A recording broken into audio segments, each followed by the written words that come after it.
Alors, comme je le disais dans une autre vidéo,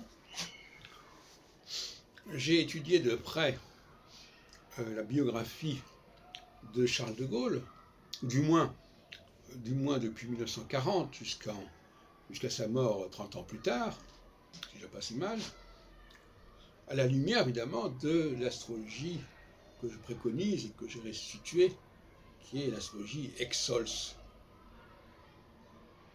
et équinoxe solstice. Et ce qui est intéressant, c'est de montrer les récurrences, de montrer que tous les 7 ans, il y a un changement dans la vie de Gaulle. Mais ce n'est pas dans la vie de Gaulle en particulier, c'est la vie de tous les hommes de sa trempe. Et il y en a quand même pas mal, à travers les siècles et les espaces. Et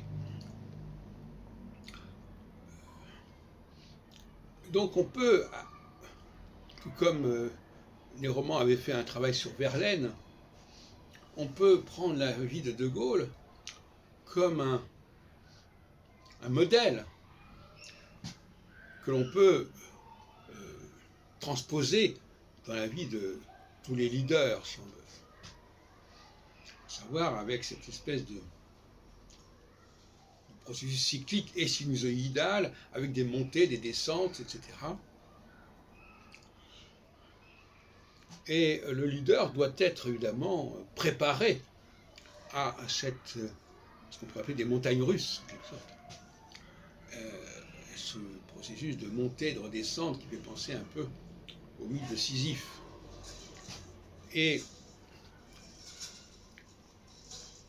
De Gaulle est passé par des périodes où on est allé vers lui, où il a rassemblé, et des périodes où on a voulu, plus ou moins, l'éliminer, sinon physiquement, que ça s'est produit aussi, mais aussi moralement, socialement.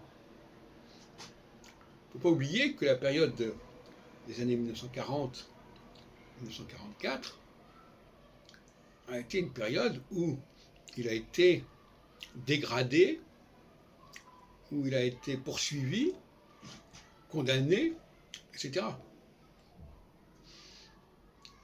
Et donc il était plus général, officiellement, d'après sa hiérarchie.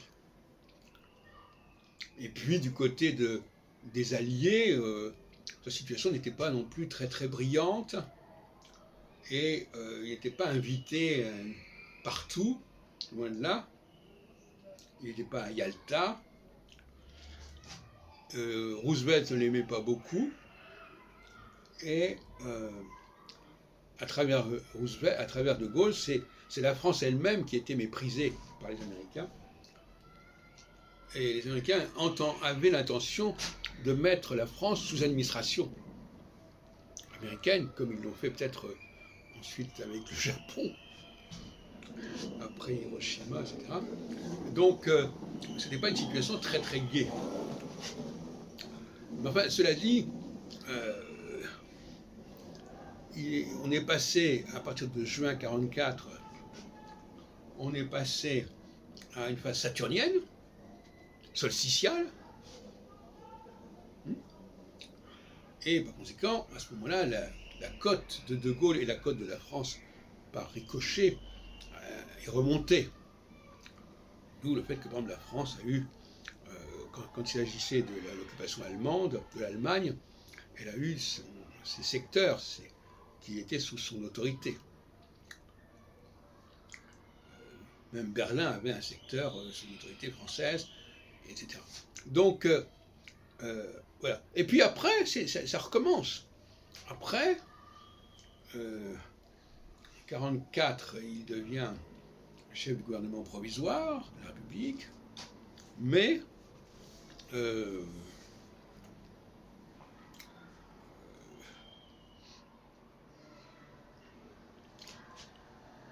en 1951,